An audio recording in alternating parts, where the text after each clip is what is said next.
Hello and welcome to this edition of Elvenhome, which largely concentrates finally on the work of creating High Elven. High Elven is the village that sits up above Weathertop, and the branch terminus is at High Elven from Weathertop Station.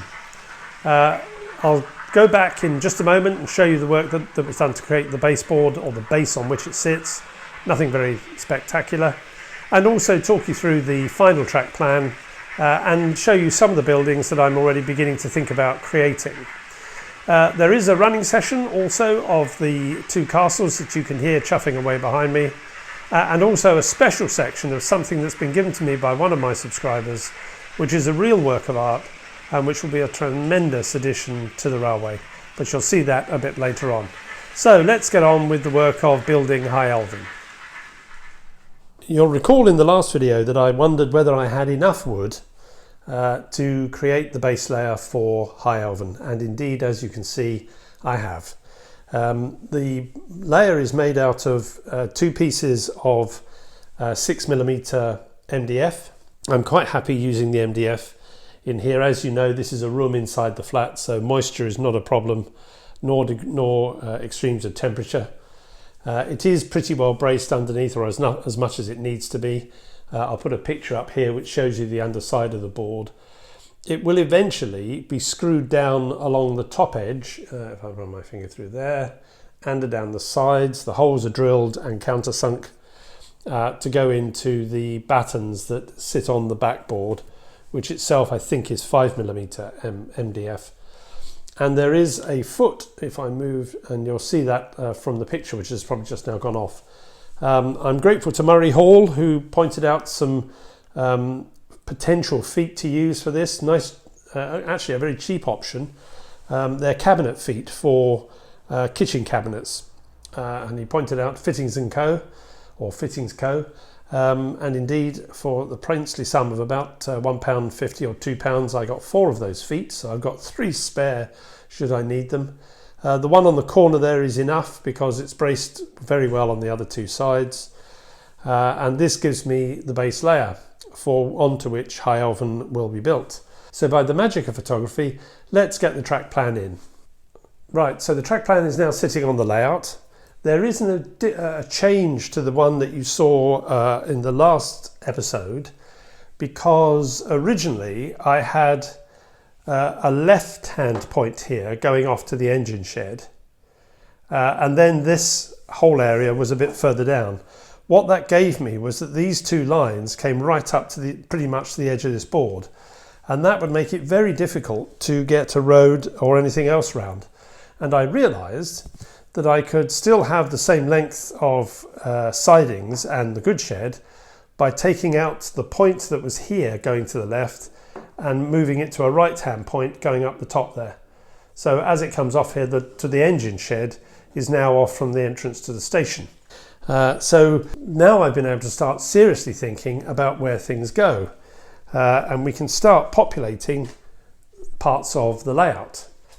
For example, the engine shed. That is the engine shed that's going to be there.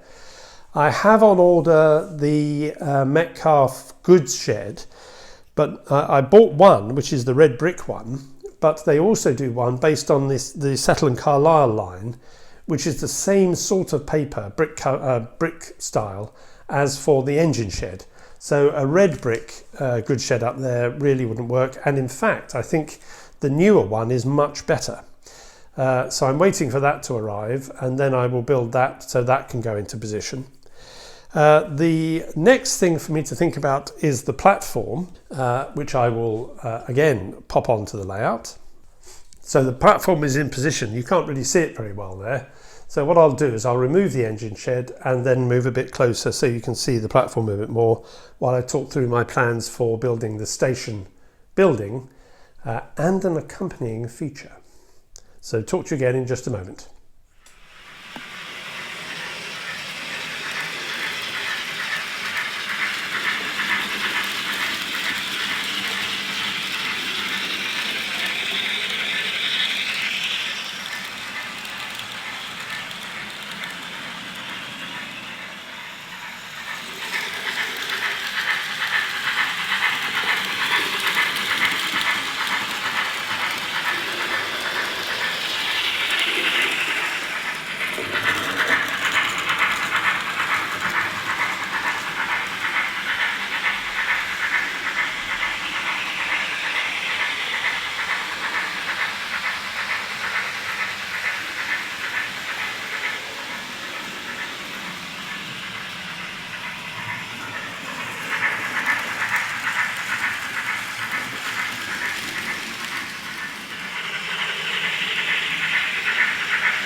Right, this gives you a slightly better view of the platform arrangement.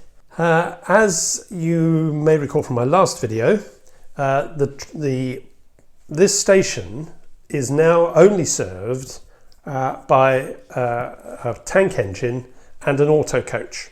So it doesn't need a return loop for the train to run round its train, because the train obviously comes into the station here. The driver then walks to the auto coach, which will be at the back, and drives the train from that end back down the line. What I am going to need though, because tank engines don't have huge water capacity, is there will be a water crane at this end to allow it to replenish. There will be, for the engines shed, a water crane and a coal stage, because plainly there's going to be a shunter permanently based up here, whose principal purpose is to be able to free goods trains that come in to one of the two lines here, and then to do the shunting once the engine has been released from here to go back down the line. If I get it right, they're not going to be huge goods trains that come up here. This is not a great big goods yards, obviously, for the length of the sidings. I'll probably be able to extend the length of these sidings a little, because I've given myself quite a bit more room. But even so, a goods train will come into one of the two reception sidings. The shunter will pull the coaches off and push them into the goods shed area, freeing the locomotive to come out and probably pick up another rake that is waiting for them, and then take them off back down the branch. I wanted to do something for the station which gave a bit of a nod to the Bowness and Kinneil Railway. As some of you may know, I'm the chairman of the Scottish Railway Preservation Society, which is responsible for the Bowness and Kinneil Railway, one of the things that it does. And at the Bowness and Kinneil Railway, we have a train shed, which was originally built by the Edinburgh and Glasgow Railway and stood at Haymarket Station, put up in 1842. And it's a really nice feature.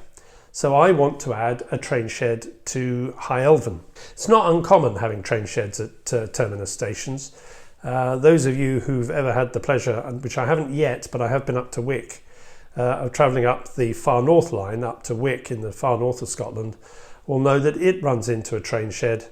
And indeed Inverness, I think itself, similarly runs into a train shed as a terminus station.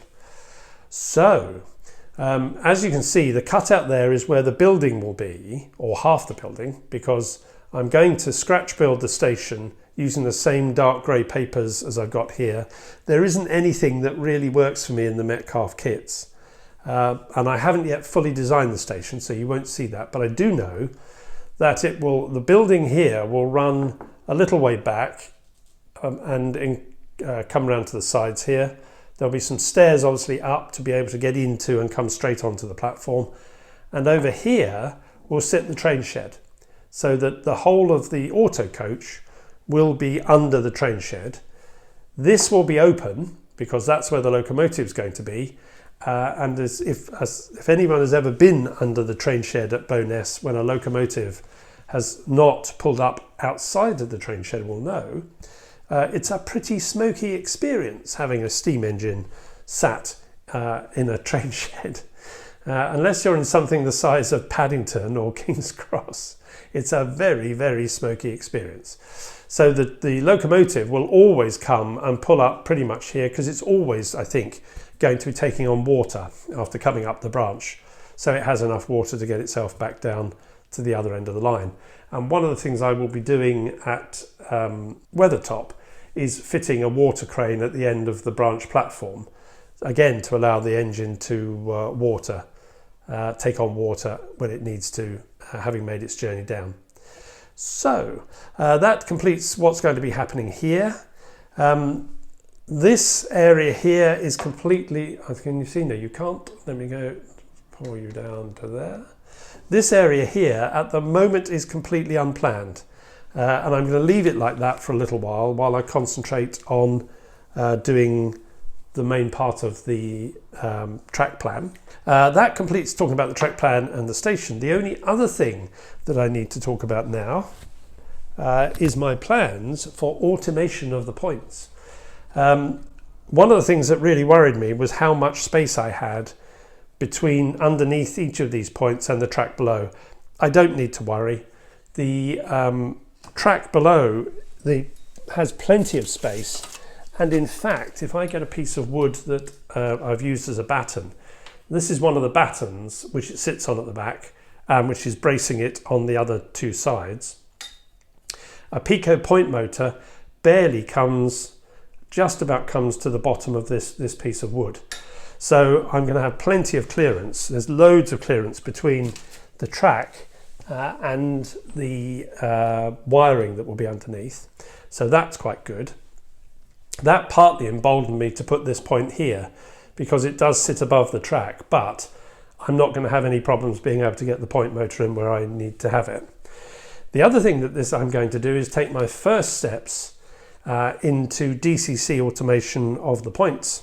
And to that end, handily, there are only 4 points here, and that is a TrainTech PC2, which is a DCC accessory decoder to allow you to control 4 sets of points using the Prodigy Advance.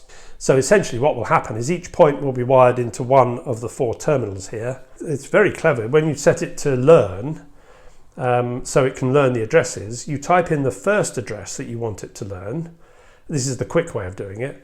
And it automatically sets the other 3 terminals to be the next 3 consecutive numbers. So that will be point number 26 coming off the curve there in the corner. That will be 27, that will be 28, and that will be 29. And those points will be controlled from my advanced controller, but I'm going to be using, you may recall quite a while ago, I bought the Wi-Fi box that you can add on to the advanced controller, and that's controllable from an iPad. And the system for doing the iPad allows you to control switches. So I'll be able to use an iPad to control the points up at this end, I think, once that's all done.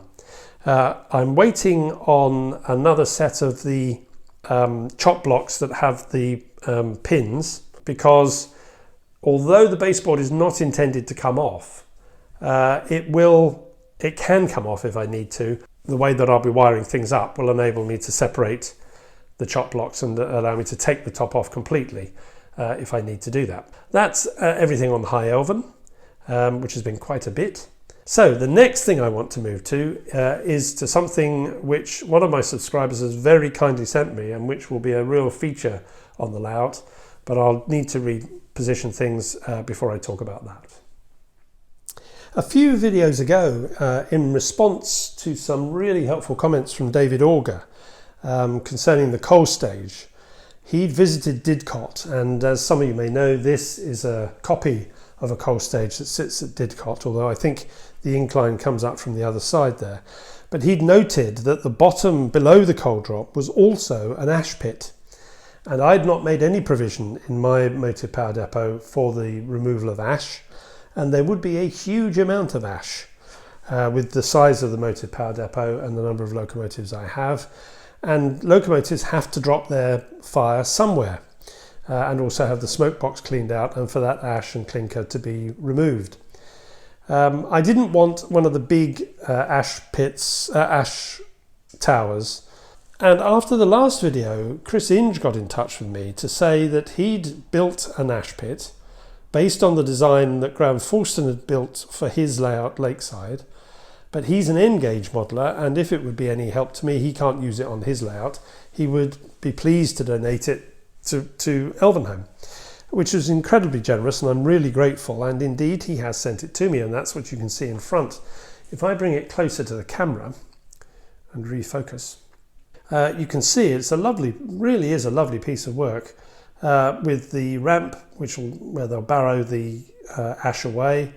And then obviously the 2 supporting joists that the rails will sit on to enable the train to run across and sit with its smoke box first of all to be cleaned out, and then to drop its fire. And that is going to sit down here. I'll just refocus here. Thank you. So that will sit there with the line obviously coming off the turntable. And that will allow me, when I install that, I've already started working on taking a length of flexi and cutting enough pieces off to provide a gap. It's very interesting that with FlexiTrack, if you remove too many of the sleepers, the track really starts bending quite surprisingly. So I put 2 or 3 sleepers at one end, which will hold it engage either side.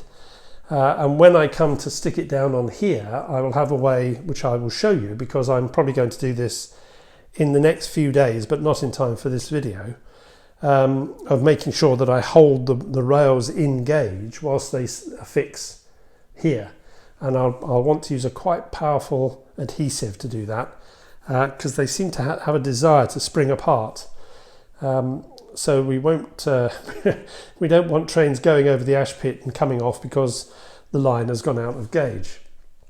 This will be sunk down into the foam sheets that sit below, and I think rather helpfully, because I'm using code 55, as some of you may know, code 55 track is sunk down into the sleepers to give it its lower profile, which means that the depth from the bottom of the track to the bottom of the sleeper is not much more than the depth of the edging pieces that go around the outside of the ash pit. So when I sink it down to here, I will be able to pack it below, having lots of different sorts of strip styrene. I've definitely got strip styrene that I can use to build that up so that it's exactly the same depth, so that as it comes off the turntable it can run flat across the ash pit.